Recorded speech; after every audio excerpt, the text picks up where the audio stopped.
Halo semuanya, saya akan menjawab ujian akhir semester Manajemen Operasi 2. Sebelumnya saya akan memperkenalkan diri saya, nama Egidus Endrianto, NIM 1710416516, kelas A1 Manajemen, dosen Adi Mursalin SEMM CPHCM CBOA, mata kuliah Manajemen Operasi 2. Saya akan menjawab soal yang pertama bagian A. Yang pertama, jelaskan langkah-langkah metode Hungarian. 1. Setiap elemen pada setiap baris matriks biaya dikurangi dengan elemen terkecil. 2. Setiap elemen pada setiap kolom dari matriks yang diperoleh dari langkah 1 dikurangi dengan elemen terkecil. 3. Buat sedikit mungkin garis vertikal atau horizontal yang melewati semua elemen 0. Apabila jumlah garis sama dengan jumlah baris atau kolom, maka tabel sudah optimum. Tetapi jika belum, maka dilanjutkan langkah berikut. 4. Pilih elemen terkecil dari matriks yang diperoleh pada langkah 3 yang tidak lewati garis. Gunakan elemen tersebut untuk mengurangi elemen yang tidak dilewati garis. Dan untuk menambah elemen yang dilewati garis 2 kali, ulangi langkah 3 sampai tabel optimum. 5. Alokasikan petugas-petugas tersebut pada tugas yang sesuai. Soal yang kedua, jelaskan apa yang menyebabkan terjadinya antrian. Antrian timbul disebabkan oleh kebutuhan akan layanan melebihi kemampuan atau kapasitas pelayanan atau fasilitas layanan, sehingga pengguna fasilitas yang tiba tidak bisa segera mendapat layanan disebabkan kesibukan layanan. Soal yang ketiga, sebutkan langkah-langkah dalam menyelesaikan masalah minimasi dan maksimasi. Langkah-langkah menyelesaikan masalah minimasi. 1. Mengubah matriks biaya menjadi matriks opportunity cost. Caranya, pilih elemen terkecil dari setiap baris. Kurangkan pada seluruh elemen baris tersebut. 2. Reduce cost matrix terus dikurangi untuk mendapatkan total opportunity cost matrix. Pilih elemen terkecil dari setiap kolom pada setiap RCM yang tidak mempunyai nilai 0. Kurangkan pada seluruh elemen dalam kolom tersebut. 3. Melakukan tes optimalisasi dengan menarik sejumlah minimum garis horizontal dan atau vertikal untuk meliputi seluruh elemen bernilai 0. 4. Untuk merevisi total opportunity matrix, pilih elemen terkecil yang belum terluput garis untuk mengurangi seluruh elemen yang belum terliput.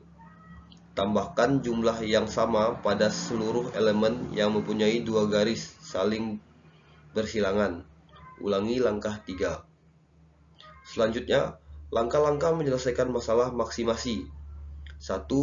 Ditentukan nilai terbesar dari setiap baris, lalu mengurangkan semua nilai pada setiap baris dari nilai terbesarnya. 2. Diperiksa apakah setiap kolom telah mempunyai nilai 0. Bila sudah, dilanjutkan ke langkah 3. Bila belum, dilakukan penentuan nilai terkecil dari setiap kolom yang belum mempunyai nilai 0. Kemudian, setiap nilai pada kolom tersebut dikurangkan dengan nilai terkecilnya. 3. Ditentukan apakah terdapat n elemen 0 di mana tidak ada nilai 0 yang berada pada baris atau kolom yang sama, di mana n adalah jumlah kolom atau baris. Jika ada, maka tabel telah optimal. Jika tidak, dilanjutkan ke langkah 4. 4. Dilakukan penutupan semua nilai 0 dengan menggunakan garis vertikal atau horizontal seminimal mungkin. 5. Ditentukan nilai terkecil dari nilai-nilai yang tidak tertutup garis. Lalu, semua nilai yang tidak tertutup garis dikurangkan dengan nilai terkecil tersebut. 6. Kembali ke langkah 3. Selanjutnya, saya akan menjawab soal bagian B. Kasus 1. Diketahui masalah penugasan produksi kue perusahaan si Coko, yang mana dibantu oleh 4 karyawan, diantaranya Pak Ijo, Pak Ijah, Wanto, dan Wanti, yang akan diberdayakan di bagian adonan, memasak, memotong atau membentuk, dan mengemas, dengan rincian upah per hari Rp1.000 sebagai berikut. Perintahnya, tentukan pengalokasian optimal pekerjaan ke karyawan agar diperoleh biaya upah paling murah. Selesaikan masalah penugasan di atas menggunakan metode Hungarian dalam menjelaskan serta dengan langkah-langkah dalam mengerjakannya. Penyelesaian 1. Meminimalkan. Langkah yang pertama, mencari biaya terkecil untuk setiap baris, kemudian menggunakannya untuk mengurangi semua biaya yang ada pada baris yang sama. Dengan langkah ini, maka diperoleh hasil sebelumnya dan sesudah.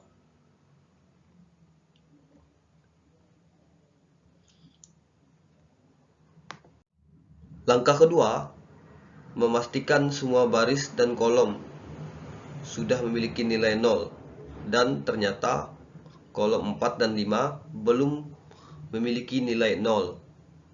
Dengan demikian, perlu dicari lagi nilai terkecil pada kolom tersebut untuk selanjutnya digunakan untuk mengurangi semua nilai yang ada pada kolom tersebut, kolom yang sama. Dengan langkah ini, maka diperoleh hasil sebelum, sesudah.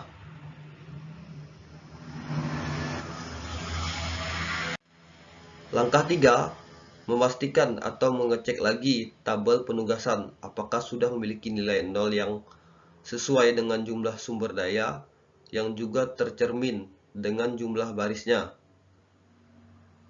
Misal, jika yang ditugaskan adalah 4 karyawan, maka harus ditemukan nilai 0 sebanyak 4 buah yang terletak di baris dan kolom berbeda. Sebaiknya dimulai dari baris yang hanya memiliki satu nilai 0. Langkah ini mengandung arti bahwa setiap karyawan hanya dapat memegang satu peran atau pekerjaan. Perhatikan dari matriks di atas, ternyata nilai 0 yang ditemukan pada baris 3 dan 4, baris Wanto dan baris Wanti, meskipun berbeda baris namun masih dalam kolom yang sama, sehingga dapat dipastikan masalah belum optimal dan perlu dilanjutkan ke langkah berikutnya. Langkah keempat, karena belum optimal, maka langkah selanjutnya adalah menarik garis yang menghubungkan minimal 2 buah nilai 0, seperti diperlihatkan pada tabel di bawah ini.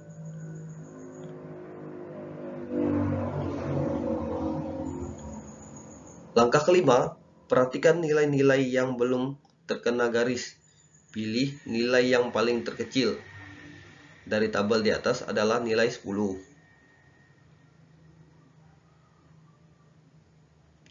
Kemudian nilai 10 tersebut dipergunakan untuk mengurangi nilai-nilai yang belum terkena garis.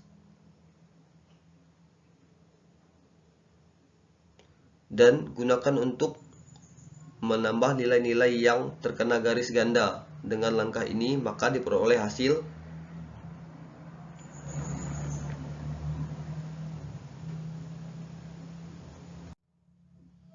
langkah ke-6.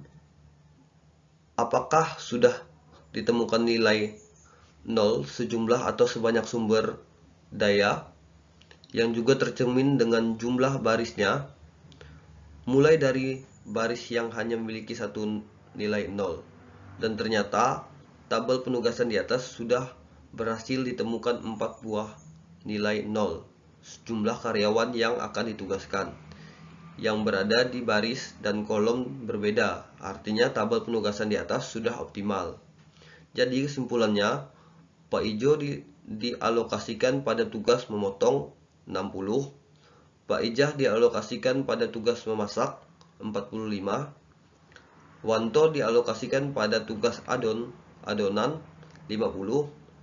Wanti dialokasikan pada tugas mengemas 60.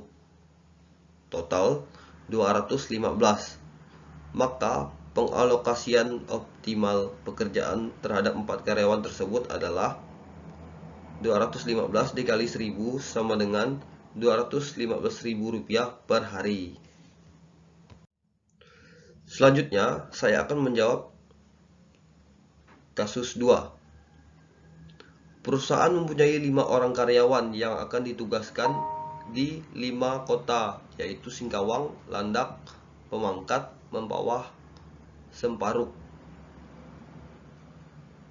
Perkiraan hasil penjualan yang akan dicapai dengan menggunakan metode Hungarian sebagai berikut. Penyelesaian. Tujuan yang ingin dicapai ialah alokasi penugasan yang baik dan hasil penjualan perusahaan dari kelima kota tersebut yang paling optimal. Langkah yang pertama yaitu menentukan nilai terbesar dari setiap baris, lalu mengurangkan semua nilai pada setiap baris dari nilai terbesarnya.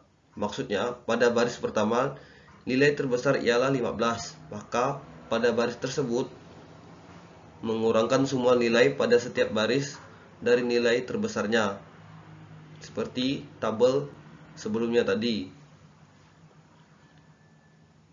Misalkan 15 dikurang 10 sama dengan 5. Untuk baris pertama, kolom pertama, yaitu didapat 5. Untuk baris kedua, kolom pertama, 15 dikurang 12 sama dengan 3. Untuk baris pertama dan kolom kedua. Begitu selanjutnya hingga baris kelima. Kemudian ditarik garis vertikal atau horizontal pada semua nilai 0 seminimal mungkin, sehingga hasilnya dapat dilihat pada tabel di bawah ini. Selanjutnya, memeriksa apakah setiap kolom telah mempunyai nilai 0.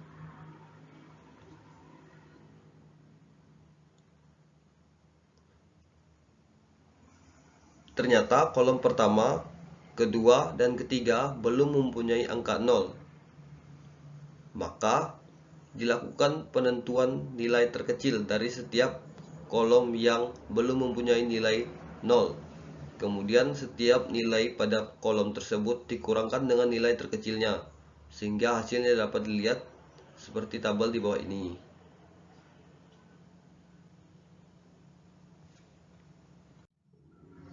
Karena kolom Semparuk terisi angka 0 pada karyawan pertama dan ketiga, maka akan dilakukan perhitungan lagi dengan menggunakan angka terkecil pada semua angka yang tidak tertutup garis.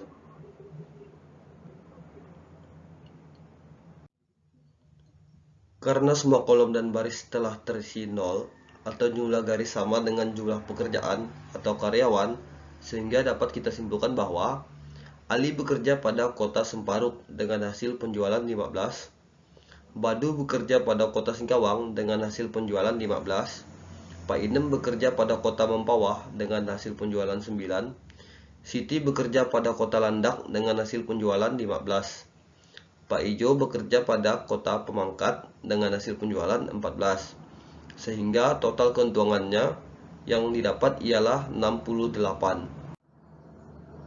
Selanjutnya saya akan menjawab soal bagian C. Yang pertama, sebutkan dan jelaskan judul ketiga video di atas. Pertama, video 1 berjudul 01 Teori Antrian, Struktur Dasar Antrian. Kedua, video 2 Metode Penugasan Minimasi. Ketiga, video 3 berjudul Kuliah 5 Metode Penugasan Riset Operasi. Soal yang kedua, siapa-siapa pembicara dari ketiga video tersebut di atas? Pertama, video 1, yaitu pembicaranya Mukti R. Dewi. Kedua, video 2, pembicaranya Anya Nuria Manikam. Ketiga, video 3, pembicaranya Dr. Beni Osta Nababan, SPI, MSI. Ketiga, jelaskan apa yang dibicarakan oleh ketiga pembicara dalam 3 video tersebut di atas. Pertama, video 1 menjelaskan tentang teori antrian, yaitu struktur dasar antrian. Kedua, video 2 menjelaskan tentang metode penugasan minimasi. Ketiga, video 3 menjelaskan tentang metode penugasan. Pertanyaan keempat, pelajaran apa yang dapat diperoleh dari menonton ketiga video tersebut di atas? Yang pertama, video 1. Setelah menonton video tersebut, saya mendapat pelajaran, yaitu dapat menyelesaikan masalah antrian dengan teori antrian yang dijelaskan. Kedua, video 2, saya dapat menyelesaikan masalah penugasan minimasi dengan metode penugasan minimasi yang dijelaskan di video tersebut. Ketiga, video 3, saya dapat mengerti cara mengenai metode penugasan untuk menetapkan penugasan kepada karyawan. Pertanyaan kelima, manfaat apa yang Anda dapat dari ketiga video tersebut di atas, dan bagaimana Anda menerapkan teori-teori yang dijelaskan oleh ketiga pembicara di atas. 1. Video 1 dapat menerapkan jika mendapat masalah seperti yang dijelaskan, yaitu tentang teori antrian. Yang kedua, video 2 dapat menerapkan jika mendapatkan masalah seperti video tersebut, terutama metode penugasan minimasi. Yang ketiga, video 3 dapat menerapkannya jika mendapat masalah seperti yang dijelaskan di video 3, yaitu tentang metode penugasan. Sekian jawaban ujian akhir semester manajemen operasi 2 saya. Terima kasih.